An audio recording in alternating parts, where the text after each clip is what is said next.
Fantasy Football Happy Hour with Matthew Berry, served by Applebee's. You got to keep playing with confidence. That was the one thing, just self-talk in my head. You're going back and forth. It's tough, when you're struggling and not playing well. But if I don't continue to be myself, we don't have a shot to win because, then I'm going to miss the plays that I usually make. So I just had to keep my confidence. Missed a few throws, I think, where some of those turnovers where I was being a little cautious. So after that, I felt like I kind of got back on track and settled in.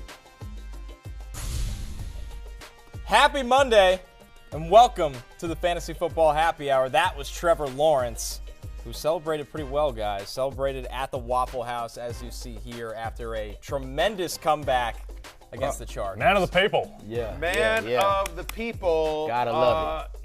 Look, we've seen a lot of fantasy punishments happen at the Waffle House. You have to go there for 24 hours, eat a bunch of waffles, 1 per hour, that kind of stuff. So it's nice to see Waffle House getting some positive pub. It's not just for fantasy losers, it's also for winners like Trevor Lawrence. The only concern is, does his hair get in the syrup? I don't know if eating, Yeah, well, that's what you do. I don't know if eating that many waffles at Waffle House is a punishment. Not for a guy like me and Trevor Lawrence, who we both Georgia boys, so we love Waffle House. So lock us in. Is that a Georgia thing? Yes, Georgia Southern. I wish they had some up here, but they don't. But yeah, it's a Southern thing. They on every single corner. So. And they never close. Never close. Official request to the Waffle House Corporation to get us one in Stamford, Connecticut, from my guy Lawrence here. Man. Come on now. Where would you celebrate after a win like that? Where would I celebrate after a win like that? I mean, I'm going to Universal Studios. I'm a company man. Let's be clear. I thought you were going to say Hakkasan. But I was kind of teeing him up for some kind of Vegas. Hakkasan would be pretty good. Omnia, we love Omnia. We love Hakkasan. I'm a big Chick-fil-A guy. Okay, hey, that's another Southern thing. What? And you mentioned Waffle House. North. Yeah. You mentioned Waffle House. I do love me some Denny's. Okay. I do love me some Denny's. A little French slam. Listen, the hash browns. The hash browns is really, really good too. I mean, if it was breakfast time, if it's late at night, because I know Denny's will be open. If it's during the day, we're going to eat good in the neighborhood. We're obviously going to Applebee's. I'm a company man. Let's be clear. Like riblets for everyone. That's when I walk in and I'm like, for the entire room. Riblets for everyone. I've never heard that in my life. Riblets for everyone. Riblets on me. Everybody's a party people following Matthew Berry in. Well, you go to the bar and you're like, drinks on drinks on the house. Yes. Riblets on me. Just throwing riblets. A request to the Applebee's Corporation. I want to do that. I want to do that between now and the next season. I want to go into an Applebee's and be like, riblets for everyone. Yeah. Brandon Staley actually said that to everyone in the Chargers locker room after they lost, and no response. No response at all. Oh goodness! He's more worried about that. Anyway. All right. Well, if you made it this far, I'm Connor Rogers alongside Matthew Berry, Jay Croucher, and of course Lawrence Jackson. Let's get into the AFC wildcard recaps here, guys. And we started obviously talking about Trevor Lawrence. Let's get into this game where, my goodness, a lot of people might have turned it off at halftime. It looked that bad to start. And your Swagwires, Matthew Berry, not Jay Croucher. Sorry, Jay. Yeah, put on a comeback. Never in doubt. Look at that. Never in doubt. Never in doubt. And I have witnesses to this. I didn't put this out on Twitter, but I did say this in the room. We were all watching. They'd given up 4 turnovers, I think. I think it was at 4 turnovers, and they were only down 17-0. And I just said, you know what? They're only down. No, seriously. They've given up 4 turnovers. It could be worse. And they're only down 17-0. Give me the Jags plus 15.5. Yeah. And I literally made a bet right there. The Jags plus 15.5. Never in doubt, my Swagwires. But I was a little nervous. Like, I know this sounds insane to say, like, what 27-0 wasn't big enough. But they were up. They got 5 turnovers in the first half. Yeah. 5 turnovers in the first half, and they turned it into less than 4 touchdowns. Yeah. Like, that's, and these were bad turnovers that were in Jacksonville territory. Yeah. So you sort of knew there was something off. We talked about this on Friday on Fantasy Football pregame prior to the weekend. I like the Jags to win straight up. I like them plus 2.5. So I always felt like they were the better team. And the fact that they weren't running away with it just made you feel like, hey, there's a chance. Yep. You don't expect that kind of comeback, but you felt like that it might get better. Yeah. I had a lot of people reach out saying, Jay, you got really lucky with your Jags plus 2.5. I go the other way. We lost the turnover differential by 5 and we won outright. 2.5 was a great bet. Yeah. I feel like that was absolutely the right opposite side. bettors were lucky it was even that close. Yes. That's right. Yeah. Crazy game. and lots to be made here about the Los Angeles Chargers and their head coach, Brandon Staley. I just want to point out that here at the Fantasy Football Happy Hour and our bar, just so you know, Brandon Staley drinks free.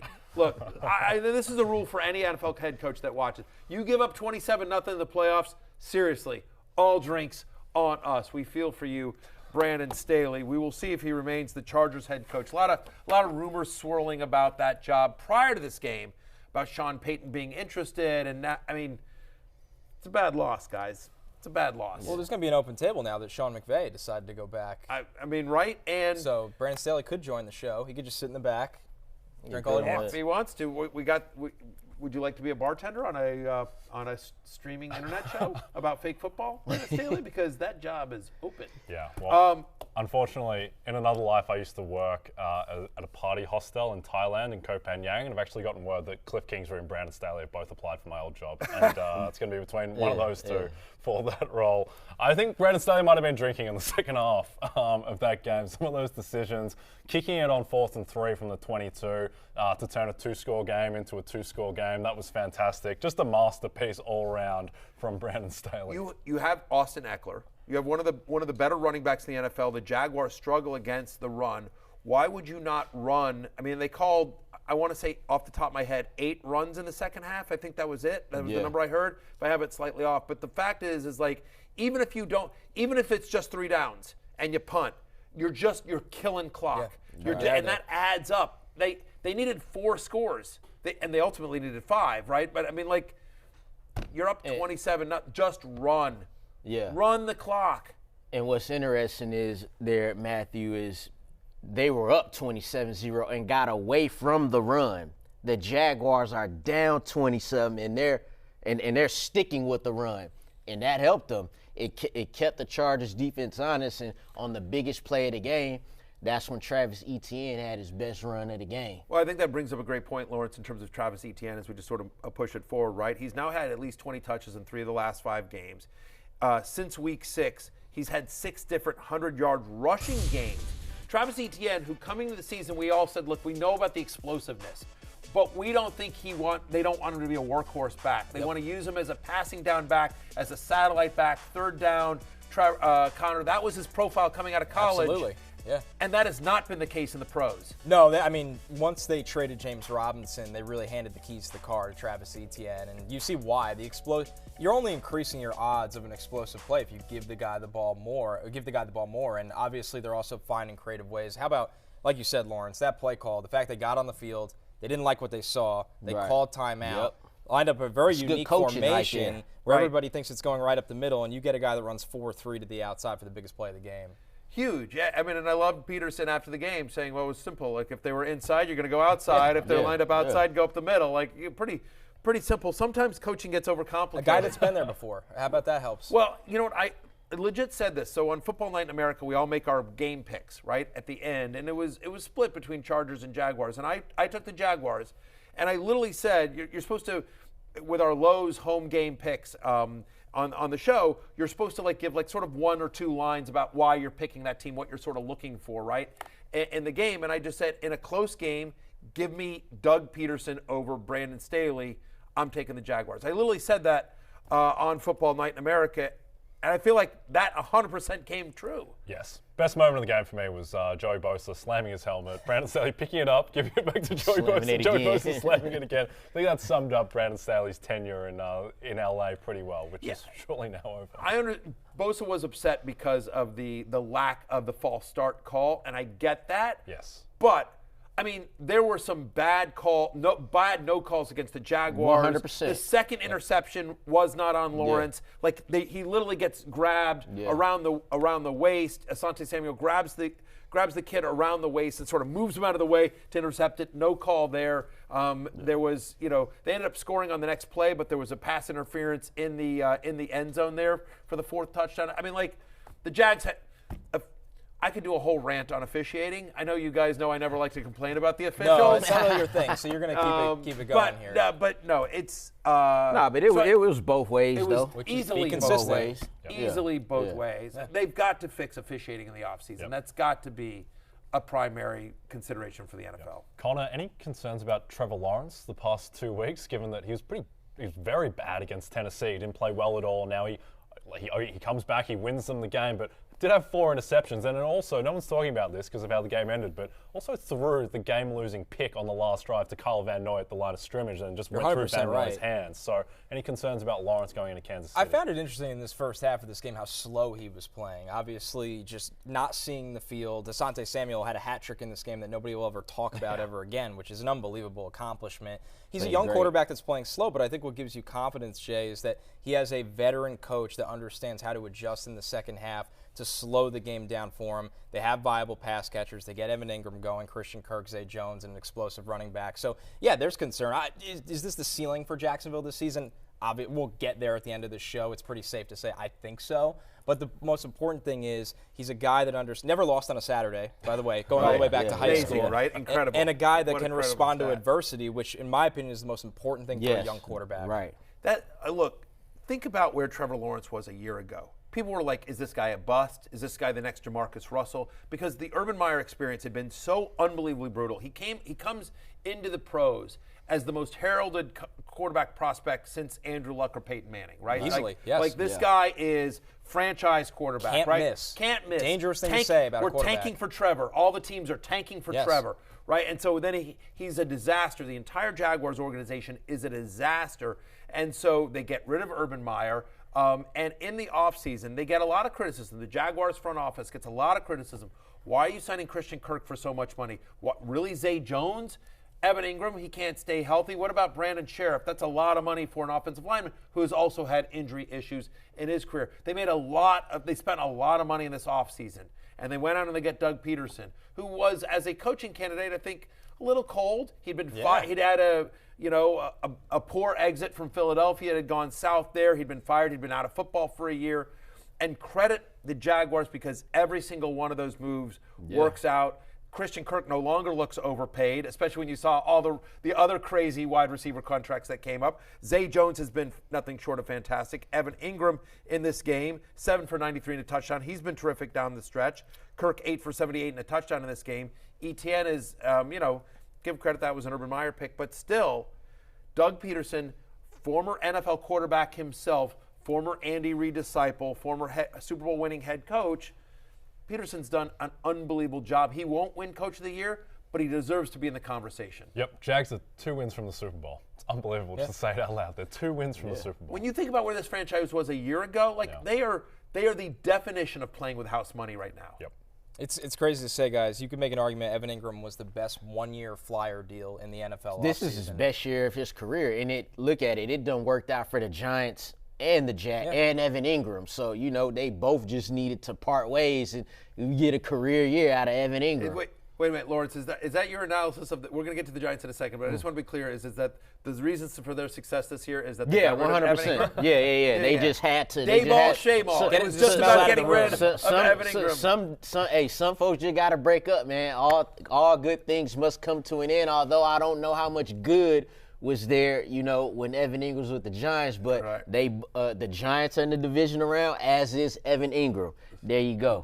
Everyone's happy. Moving along to our second AFC game, a surprise here, guys. This was a one, Bills-Miami. It will be the last thing on this game. Sorry, before we move on, I was just going to say the really interesting thing, and we're going to have all week. We're going to do a show tomorrow, and we're going to do a show Thursday. So we'll talk about the Jaguars-Chiefs game coming up. But it is, to your point about Trevor Lawrence being a bit inconsistent, sky's the limit for Lawrence, who I think will be a top 12 fantasy quarterback next year. But you do feel you're a little nervous. Playing at Arrowhead is one of the toughest. It's one of those cliches that's true, right? Playing at Arrowhead, really tough.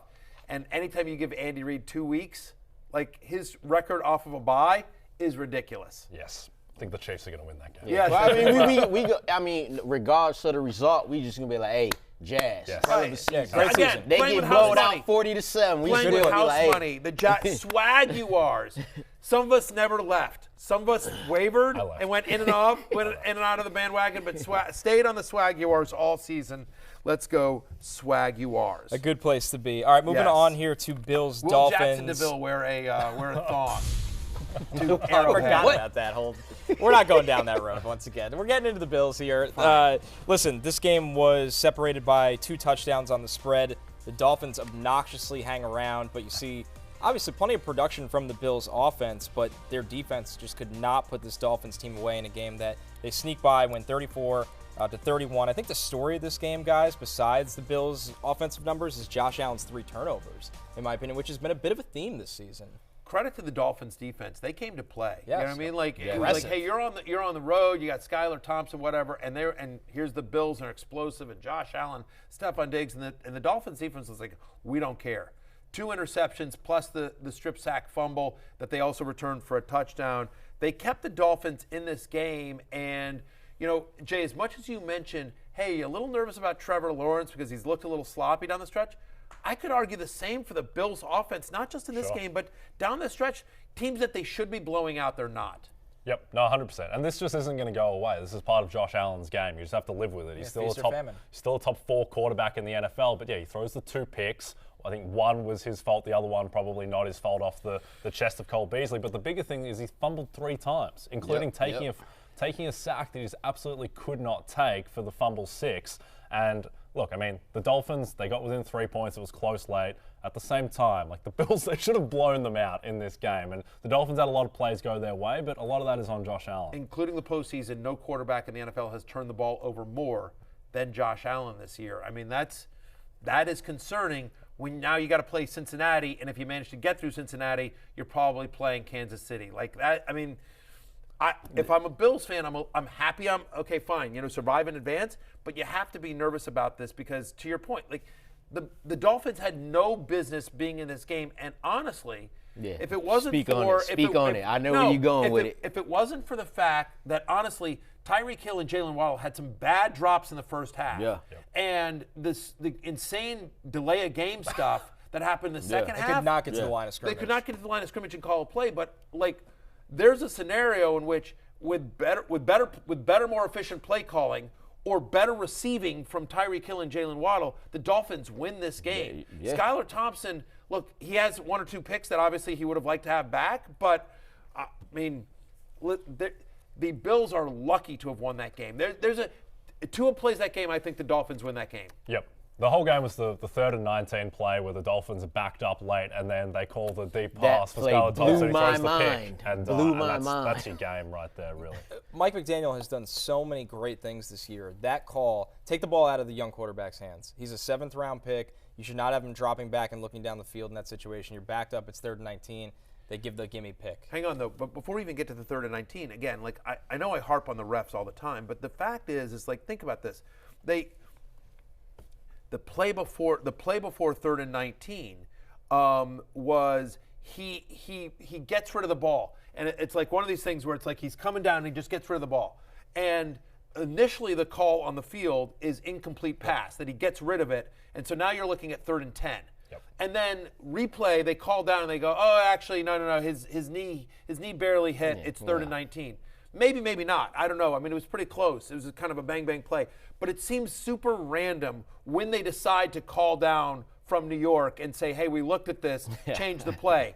There are times where you're like, wait, how is that not pass interference? How is that not, wait, we're watching the replay and we're like, that's a completely missed call. And you hear the announcers on TV, whether it was Tony Dungy in the game against the Jaguars where anyway, the announcer's like, that's pass interference, or that's a hold, or that's, he's down by contact, whatever. And it just feels really random as to when they decide to call down and when they don't, right? Yeah. And so my point is if they don't call down, chances are the Bills aren't challenging that because it's really a bang-bang play, and it's still 3rd and 10 in their own.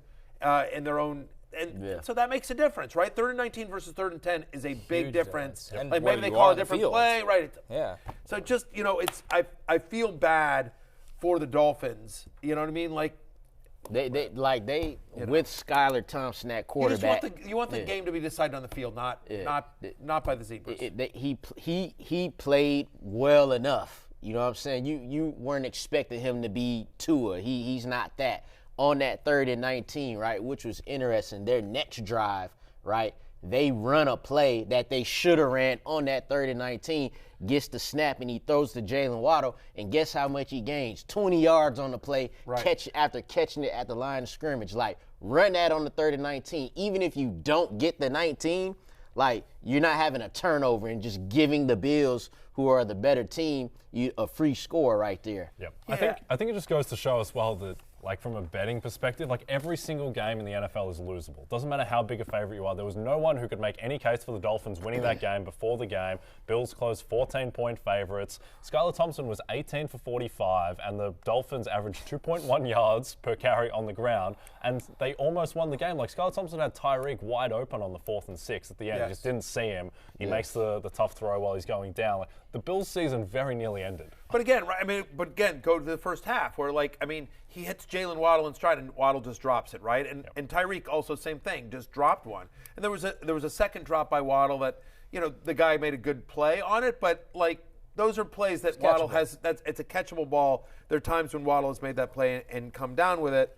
So anyway, I am nervous about the Bills. Yeah, what about their defense definitely nervous too? about, what about their defense? I mean, Skylar, anyway. Bills don't have any safeties left. Like, Micah Hyde's done. Damar Hamlin's obviously not playing. Jordan Poyer's not right. He's been injured all season. And so I don't think it's going to be as much as a problem, because we'll talk about it where Cincinnati don't have an offensive line anymore. But if they win that and then they're playing Patrick Mahomes with the level of that defense, they need to find something if they're going to make the Super Bowl. They really do. Let's go ahead. What are you going to say? I was going to say, it also doesn't help when you're hurt on the back end and your best front seven player in Von Miller is out, because that can kind of supplement the back end. So, yeah, the injury bug has caught the Bills this year in a year where they are, I don't want to ever say Super Bowl or bust, but their aspirations are Super Bowl. Definitely. The last thing I'll say about the Dolphins, then let's move on to the Bills in terms of what we see them going forward. But I feel bad for Skylar Thompson, right? He's a guy that, was compared to Brock Purdy quite a bit in college, right? And then now he's a 7th-round rookie quarterback starting in a playoff game. Brock Purdy is, and we'll talk about him next segment, nothing short of amazing. He's been amazing this entire time. And Skylar Thompson is less so. Although I think that most people feel like, Skylar Thompson, again, Brock Purdy's been in that offense this whole time. Skylar Thompson, then it's Teddy Bridgewater. They're in and out with Skylar Thompson. He's not surrounded by the same offensive line or the same weapons. As good as Tyreek Hill and Jalen Waddle are, that's not McCaffrey and Kittle and Ayuk and Deebo Samuel, and right? the defense. Absolutely. And the defense, right. Yeah, I actually think Skylar Thompson has overachieved in terms of expectations. And I know a lot of Dolphins fans don't want to hear that. He's probably in the crosshairs for a lot of people. Yeah. But, this is a day 3 pick at quarterback that had no business. They paid Teddy Bridgewater $5 million this year to be a reliable backup to Tua. Unfortunately, both guys got hurt, and Skylar Thompson's been he had a great summer, and that built the trust to get him on the field this year in an emergency situation. But there's not a lot of Brock Purdy's in NFL history. That's the point. No, there aren't. And the weird part is that Teddy Bridgewater was active in this game because to be a backup. And it's like, well, if he's healthy enough to be the backup, why is he not starting? Yeah. And I guess Mike McDaniel, the way he feels, and Mike Florio, Pro Football Talk, reported this, that Mike McDaniel's like, I want the guy that's there Wednesday and Thursday. Right. And because that Skylar Thompson was the guy that ran the first-team offense Wednesday and Thursday, and they weren't sure if Bridgewater was going to be cleared in time, that was who they went. But for me, on the road at Buffalo, I don't care if Bridgewater hasn't played. You've got a veteran guy versus a 7th-round rookie, a day 3 pick. Anyway, that's why Mike McDaniel's paid the big bucks. I am not to make those decisions. Ultimately, the pick at the end of the game was bad, but that's not why the Dolphins lost. You know what I mean? They had their opportunities. The play call, the delay of game stuff that's the insane part. It was insane. Probably cost them. Let's look over at the Bills' offense in this one before we move on, because we did have some big performances. Most notably, playoff Gabe Davis comes back. 6 catches, 113 yards, and a touchdown for Gabe. 3rd straight playoff game with over 100 receiving yards. 4th straight playoff game with receiving touchdowns. 3 straight playoff games, he's had at least 9 targets in each of the last 3. And to your point, again, the run game still hasn't gotten going. Whatever. Singletary 10 for 48. James Cook 12 for 39. Fine, but you never felt like they got into a rhythm. It's always been a pass-first offense. It's going to be, and we've been talking all year long. Can the Bills get a consistent secondary pass catcher to Stephon Diggs? And it's weird that it only happens in the playoffs. This is why we were all so hyped on Gabe Davis coming into the season, and then he disappointed fantasy-wise. But playoffs, and here comes Big Game Gabe. We just have to wait till fantasy. Rumble called him Big Game Davis, and then somebody got in his ear and Big Game Gabe sounds a lot better, right? Big Game. He literally the first time go back and he called him Big Game Davis, and you're like, his first name's Gabe, right? It's like, okay. You just got to wait till the fantasy playoffs to draft Gabe Davis in the first round. That's what you got to do. Apparently. But it was nice to see, just, again, made plays all over the field. It wasn't just touchdowns. Like, made catches in traffic. Like, Gabe Davis is a thing. I think the thing as well with Davis and Diggs, who goes 7 for 114 and split second away from having a miraculous one-handed touchdown in the end zone, is that the Bills, in the second half, when they're leading and trying to run clock, their way of running clock is like throwing deep because they can't run the ball consistently. So I was like, all right, Josh Allen's just going to throw it deep. We're just going to throw it deep. There is no game script that works against these guys. No, this is very true. Their backfield guy is kind of interesting. Devin Singletary significantly outsnaps James Cook, but James Cook ends up having 2 more carries. As we posted right here, if you're watching on Peacock or YouTube, you could see 12 carries for Cook, 10 for Singletary. Cook gets the touchdown as well. Look, I've said this. They might trust Singletary more, just especially as it's the playoffs and it gets colder weather, and you're worried about turnovers here. But to the eye test, to anyone, Cook's the better player. He's the more explosive player. Yes. He's the bigger play guy. That's what And so I think for fantasy, that's who you're choosing. You would rather choose him. Yes. Yeah. It's just like when you see it, it's a 50-50 split. Like, obviously not in the snaps in this game, but as far as touches, it was 50-50. But like you said, at the end, they trusted Devin Singletary to run out the clock those last few plays. But, yeah, like Cook he's that dude. Like, he looks good. He's going to be an interesting sleeper next year as well. But I'm sure they trust Singletary more in pass protection. Yeah. Again, it's a pass-first offense. And to your point, hey, we got to grind this out. We can't. So let's go with Motor Singletary. Let's go with the veteran. Our last AFC game, another surprising sweat as the Bengals survive against the Ravens. Literally came down to the last play, which was a tipped pass right out of the hands of James Prochet. The Bengals hold on 24-17. As you look right now at the Bengals fantasy leaders, no surprise to see Jamar Chase and Joe Burrow at the top. But guys, very quiet evening for everybody else not named Chase and Burrow. Yeah, I think the thing here is just the Bengals' offensive line, mentioned before, it's just not viable. They're down 60% of their starters. Karras Collins and then Jonah Williams goes out. And then all of a sudden, Joe Burrow's just got no time to throw. And it's a testament to Jamar Chase, how he's diversified his game, where he can go 9 for 84 and a touchdown now on 12 targets, with his longest catch only being 19 yards. And it was just, Burrow has to get the ball out so quickly. They can't really run the ball that effectively, particularly with the line banged up. And, the total against Buffalo is 50.5. So they're going to have to figure something out to be able to throw deep and keep up with the Bills. Yeah, I mean, my BetMGM breakdown on Football Night in America was, my main bet was Jamar Chase over 6.5 receptions. We have to, for that show, we talk about, we do the breakdown and everything like that. But in essence, basically what I said on that show was like, look, this is somebody who's had at least 7 receptions in 8 straight games.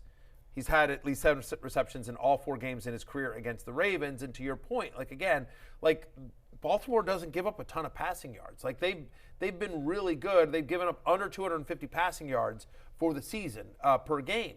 But they do give up a lot of receptions. They were top 5 in terms of most receptions allowed to opposing wide receivers. So to your point, right, like, you don't want to call Jamar Chase a possession receiver because it just seems insane to be like, no, he's not Danny Amendola. But they've sort of, in a weird way, to your point. Wow, wasn't ready. Right. But your point is that Jamar Chase, who exploded onto the scene as a rookie, getting these crazy long plays, right? And he's so fast and big that you're like, yeah, it is, right? You're like, he didn't have a reception.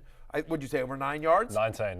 So he didn't have a 20-yard reception. Didn't have a 20-yard reception, right? And it's just like, it's just a lot of it's like slant stuff. It's over the middle stuff. It's just, like wherever he is in his route, Joe Burrow is going to trust that Jamar Chase is going to win that route, and he does. And now they've expanded his route tree, and to your point, getting the ball out quickly. It's one of the reasons why it ended up not cashing. We didn't use the bet, but we were looking at Joe Mixon receiving yards. The line was actually pretty high. I want to say it was like 24.5 receiving yards. Again, because he's under so much pressure, he's been dumping it off to Mixon and Pirine. And Mixon ended up not getting there. But my point is like, just that the line was there, that the line was almost 30 receiving yards for Joe Mixon should tell you something. Quiet night for Mixon. 11 carries, under 40 yards. That's been the case 3 of his last 4 games, not getting to that 40-yard mark, and 3 catches for 17 yards. Lawrence, you have to be kind of concerned right now. The offensive line is obviously significantly banged up, and we've seen this trickle down to have an impact like this on Mixon on and off throughout the season. Yeah, and it's not going to get any easier next week against the Bills, as we talked about earlier. The Dolphins averaged 2-point-something yards a carry against the Bills defense. So, and Jay mentioned the over/under of this game being 50. So this game, like, despite Joe Burrow getting sacked 4 times yesterday, like, it's gonna be some throwing going on because neither team is coming into this game with they want to run the ball, but you just haven't been able to do that. So, Joe Mixon will just have to try to do it through the receiving game as well. 5+ receptions in 3 of his last 4 games. The last thing I'll say here is, though, I'm actually less worried about the Bengals moving forward in terms of their offense because we know the weapons. We're not as concerned about the Bills defense as we were the Ravens defense. Like, the Ravens had a really good defense. Third time they played each other. All the cliches in terms of divisional matchup. They know each other well. And so I gave this out last night as well, that we thought the Ravens would cover. They did cover the 8.5 or even the 7.5, depending on where you got the line. But I do think the offense will be better. Mixon, T. Higgins, obviously Chase and Burrow will be better against the Bills because they're going to have to be, and because the matchup won't be nearly as bad. The Ravens, you just throw that out. It was Tyler Huntley. As you see here, we have the divisional round schedule. Jacksonville, Kansas City, the Giants, Eagles, Bengals, Bills, and the winner of Bucs, Cowboys will take on the Niners. We're going to break. When we're back, we'll break down the NFC after the Jaguars game. Chiefs, there's no game that matters. That's the only game that matters. Let's be clear.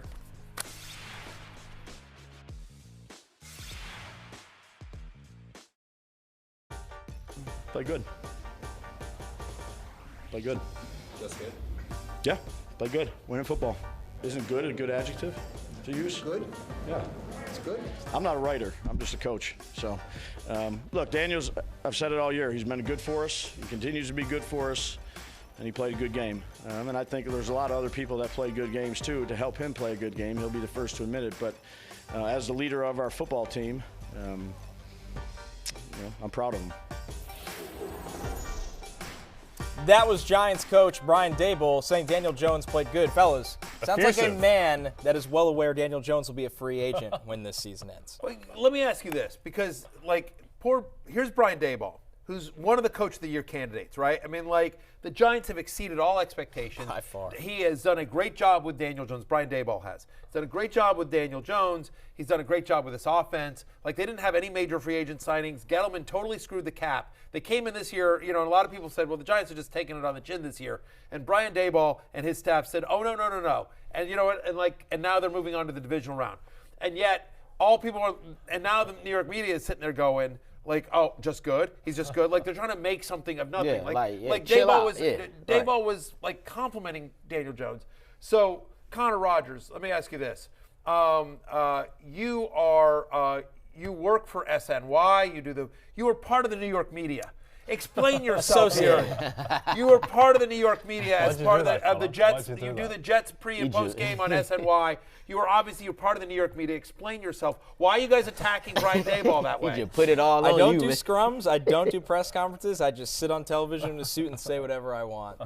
And I'll say this: I thought Daniel Jones played great yesterday. All right, there you go. Absolutely great. So take that, New York media or associates of mine, whatever it may be classified as. You might get kicked out of the New York media. You might be stuck with me here every day. There we go. All right. I'll handle that. I can deal with that. It's fine. We can get rid of Jay. It's easy. I think you can make a case that Daniel Jones, just with Hurts' shoulder at the moment, how bad Dak has looked, there's a case that he's the second best quarterback in the NFC playoff field, Daniel Jones, which is incredible. After Brock Purdy? No, after Tom Brady. But I think that Jones, the level that he's shown, also I think it's a testament to Brian Daboll, the fact that they played with the lead the whole game, and Saquon Barkley only got 9 carries. They knew exactly what they wanted to do, and they destroyed them through the air. Daniel Jones, who is, let's be clear, had an up and down relationship with fans and the New York media and, and coaching staffs, give this guy all sorts of credit. Daniel Jones become the first quarterback in NFL postseason history with over 300 passing yards, two or more passing touchdowns, and over 70 rushing yards. The only guy in NFL postseason history to ever do that. That was Daniel Jones. He was nothing short of terrific. You can see it there on your screen.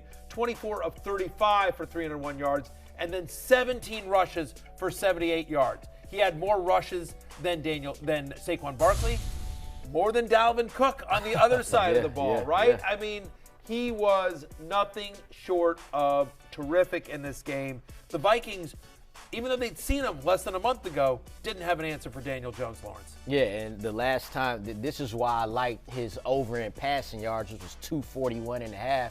He had only come into this game throwing over 200 yards 3 of his last 4 games, but that one game was against the Vikings where he threw for 334. So I'm like, let's run it back again, and he has another 300-yard passing day to go on top of his 78 rushes.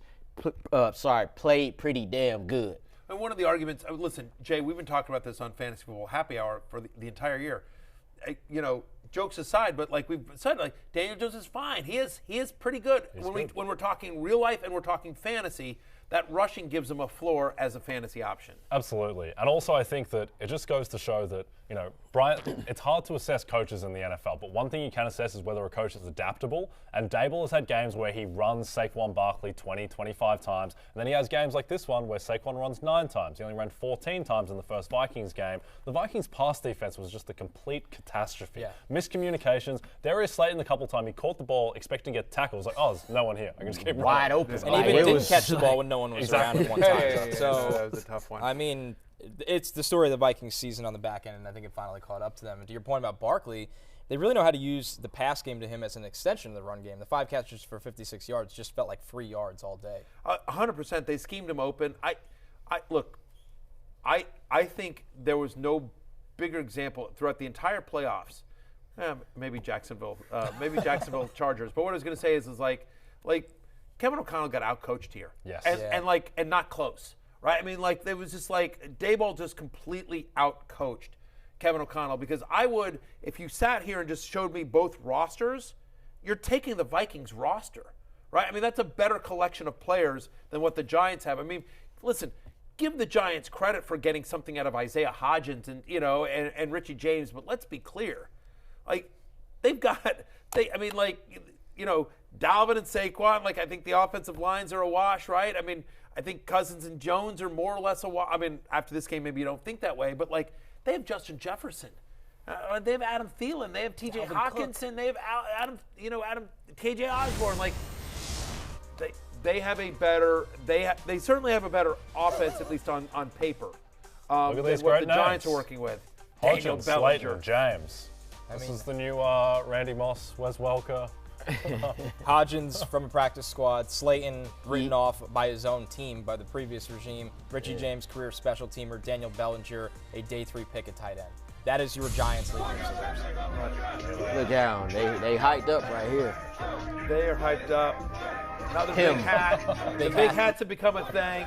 They are celebrating, and they deserve to celebrate, especially Isaiah Hodgins, who, 8 for 105 and a touchdown in this one. He was a free agent at one point, and he continues to develop this chemistry, especially in the red zone. He's now got 5 receiving touchdowns in his last 6 games with Daniel Jones.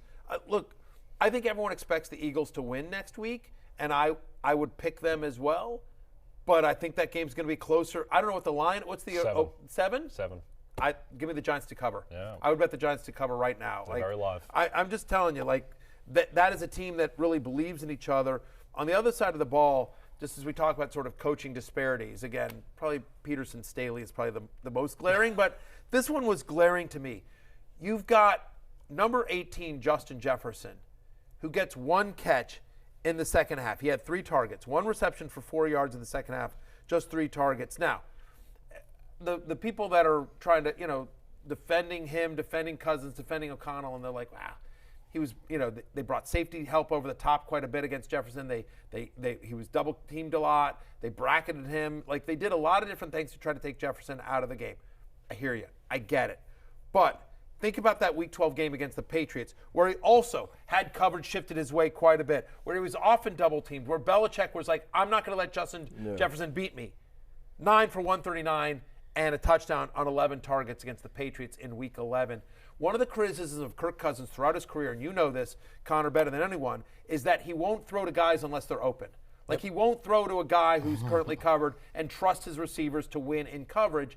And I get that on some level, but there are some guys that you just throw, even if they're covered, because you trust them to make a play, you trust them to win those 50-50 balls. And is there a guy in the NFL more than that guy, Justin Jefferson? Like, he's that guy right now. Yeah, and as you're saying this, I'm thinking of the game, the Vikings against Buffalo, where he did it. He literally threw it to him he's like, hey, you know how they say, man, Justin Jefferson, he out there somewhere, just close his eyes, and that's probably the best catch of the season, right? That's exactly what it looked like.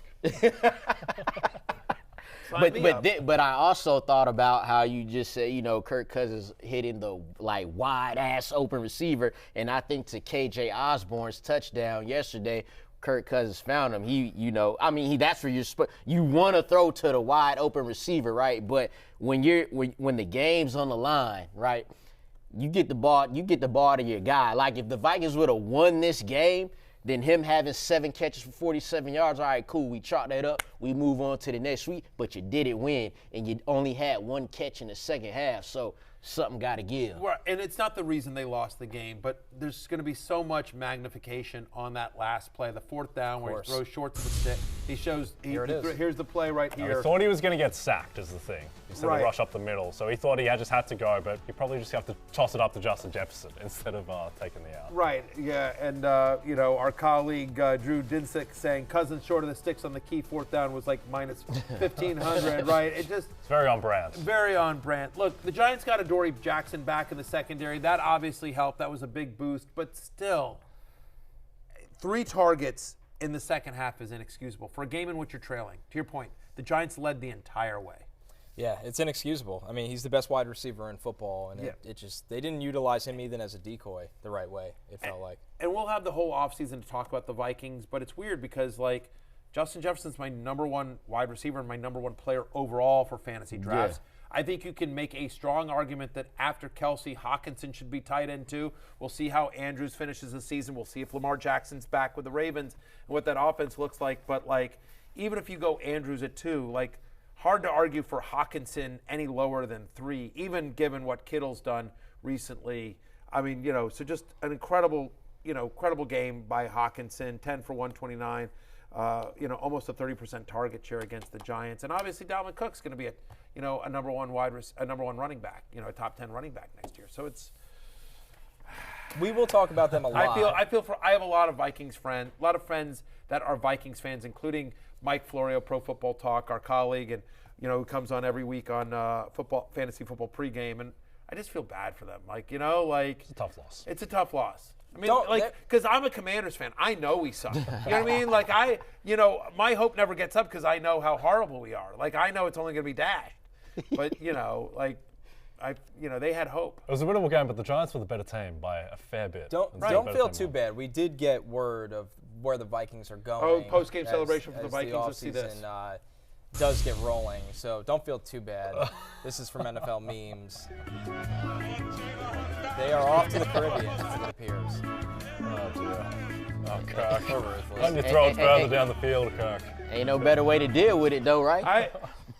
I don't know who runs NFL memes, NFL memes IG and NFL memes. It might be Lord. Whoever does, I confess, does a great job. That account is so good. But not only are they good, they're good and they're funny. But you know what? It's immediate. Immediately, as soon as the game's over, they immediately got 5 or 6 jokes. They got to make them for both outcomes. That's the only explanation. We should tell Pat Kerrane to buy them. Yes, a good investment for Pat Kerrane. That would be a good account. That would be a good investment for Pat Kerrane. It's unbelievable. Anyway, right. So they had the Viking celebration. They just put Caribbean music underneath it. just so good. Our last game to recap here, guys. The 49ers, Brock Purdy, 4 touchdowns in his playoff debut. They just steamrolled the Seahawks in the second half to a 41-23 win where Kyle Shanahan did what Kyle Shanahan does, but Purdy did make some plays extending them, and Christian McCaffrey found the end zone pretty easily in this one against the Seahawks defense that did not have much the entire day. Yep. To me, the thing with this game is that the first drive, Brock Purdy looked terrible. He looked absolutely awful, and it just doesn't matter. It just doesn't matter because there's so much talent around him. Shanahan's so good as a play caller. Look how open. You can be terrible on 50% of your plays as the 49ers quarterback, as long as you don't turn it over. It's Look at Debo. I knew he was going to be back. So, right.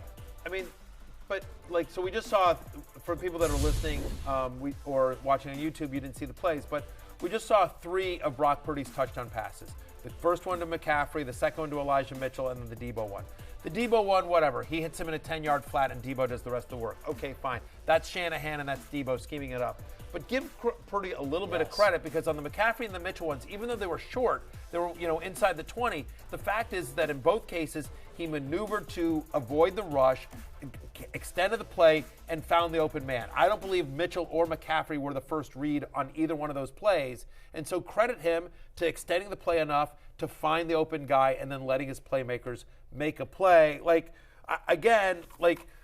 You can sit here and say, oh, all he's doing is hitting layups, but there's something to be said for hitting layups. Big plays. Right? It's okay to acknowledge one thing and another. It's okay to acknowledge that there's an all-pro at damn near every position for the 49ers. But if you could just put anybody back there, it wouldn't be Brock Purdy. Nobody would choose a 7th-round rookie to do it. He's never flinched. He hasn't always played perfect, because nobody does, but he's never flinched from coming in the Dolphins game.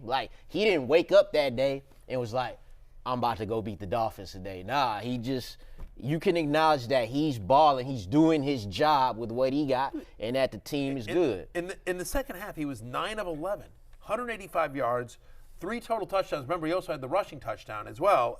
And he's had at least 2 touchdown passes in every single game he's playing. Again, there's, and this is always the knock on Brady and everything like that, but Brock Purdy's a system quarterback. Okay.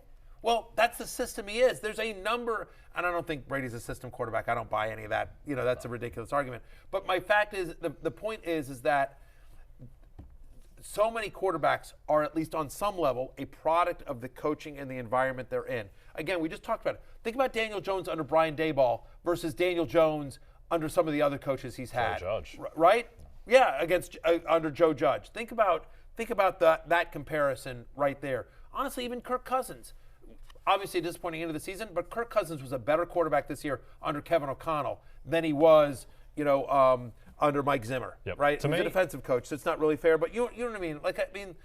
Quarterbacks are often a product of their system and the offense and the players around them, and so, you can't fault Brock Purdy for taking advantage of okay, great, you were dealt a royal flush, but you know what? You're playing it perfectly. Yeah. To me, Brock Purdy's not even the story. Brock Purdy's been doing this for 6 weeks. Yeah. The story is Debo Samuel. Yes, and the fact that he goes for 165 total yards, a touchdown. He's can't tackle this guy. No one ever sticks the first tackle. I've never seen anyone with core strength like this. He looks healthy. It's insane. That's the key. Yes. He looks healthy. He used week 18 to get his feet wet, gave him a couple touches. He back now. Yep, he's the story. And then Christian McCaffrey just does what Christian McCaffrey does, the most anonymous 119-yard rushing game that you'll ever see. Goes for 2 for 17 in the air and a touchdown. This team is just completely loaded. It's insane. They're 9-2 against the spread, and it's unbelievable sort of just all the weapons they have. Credit John Lynch and the entire front office there for assembling this. I agree with you that Debo Samuel, who I think a lot of people were like, how healthy is he? Can you trust him? But he's really healthy, obviously, moving forward here.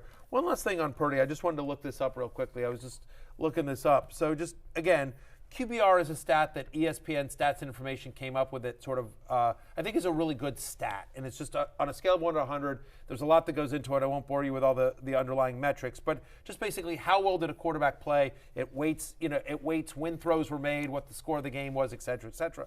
Anyway, Geno Smith in this game had a QBR, again, this is on a scale of 1 to 100, 65.8. Brock Purdy, 89.6. Yep. For context there, Patrick Mahomes finished the season at 77. Yeah, I mean, Purdy played almost a perfect game. Yeah, that's elite. 89 is elite. It is elite. Right, again, to your point, Patrick Mahomes was sub-80, and this guy was just almost hit 90 in this game. So, listen, it's a great story. Credit to Brock Purdy, credit to Kyle Shanahan. It's not a fair comparison with what Skylar Thompson or some of these other guys have, but he's been given a great opportunity. He's making the most of it, and it's going to be really interesting to see if the Niners make the Super Bowl, which I think they have a very legitimate chance to do. What happens with Brock Purdy next year if Garoppolo comes back, right? Trey Lance. I mean, they spent all that in, but there's nothing that we've seen out of Trey Lance that gives you any kind of confidence. The way Brock Purdy's undefeated. Yeah. Can't beat him. It's It's craziness. I mean, goodness gracious. Head is spinning. Going to be a fascinating off-season story to watch when we get there. Listen, sometimes you get drafted by Kyle Shanahan, sometimes you get drafted by Brandon Staley. What are you going to do? With that, we're going to break and we're back talking Bucs Cowboys with a little prop a shot action right after this.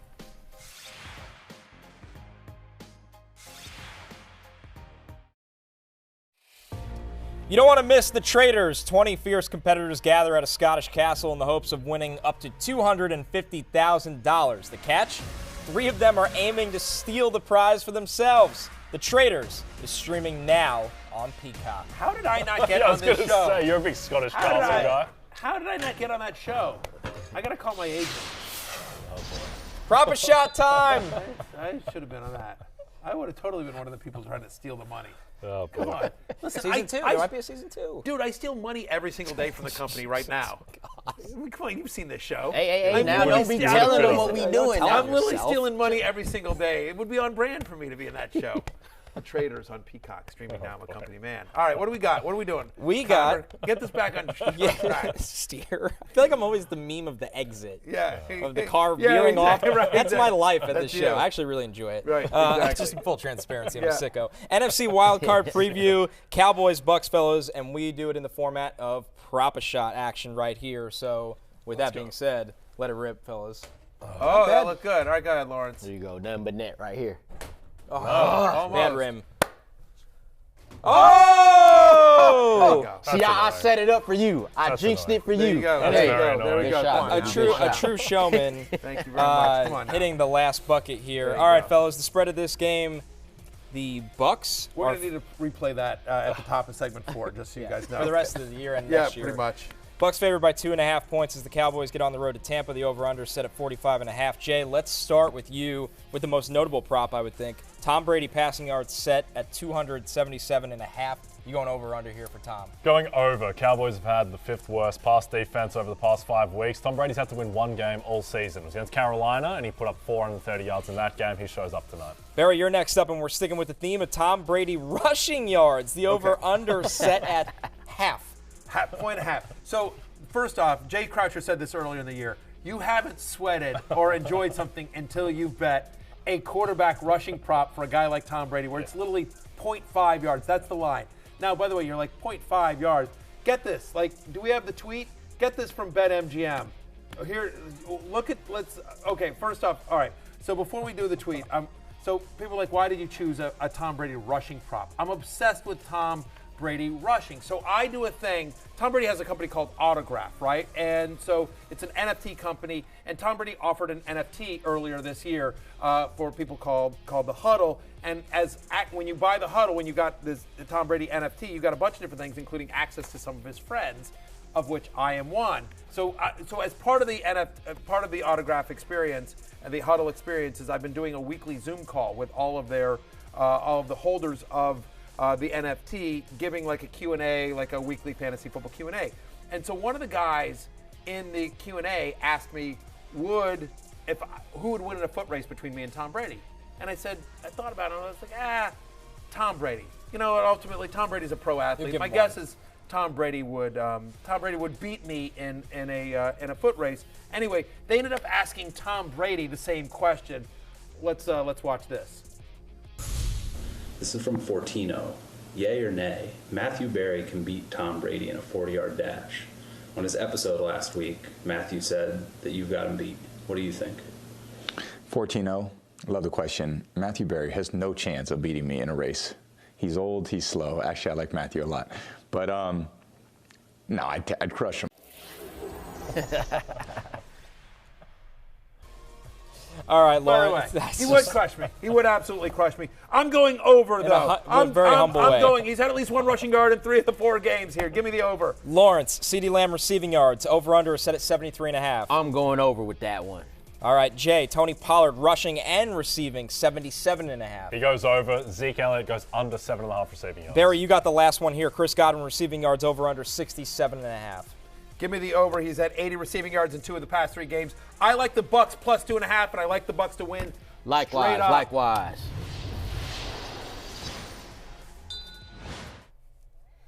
Last segment on the happy hour, and I'm Father of the Year because, of course, I brought my daughter, Samantha, here to the bar.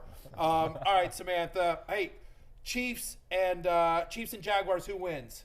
I like Patrick Mahomes, so Chiefs. So there you go. There you go. Chiefs. There we go. Go KC. We'll see you tomorrow. Hey, it's Matthew Berry from NBC Sports and RotoWorld.com. Just want to thank you so much for watching what you just watched, or at least being too lazy to click out of it after the autoplay just kept it going. So either way, thank you so much for just letting it scroll by your screen. And now I'd like to ask you respectfully, okay? Respectfully, please subscribe to the NFL on NBC YouTube channel for the latest NFL news, fantasy headlines from RotoWorld, and betting analysis from NBC Sports Edge.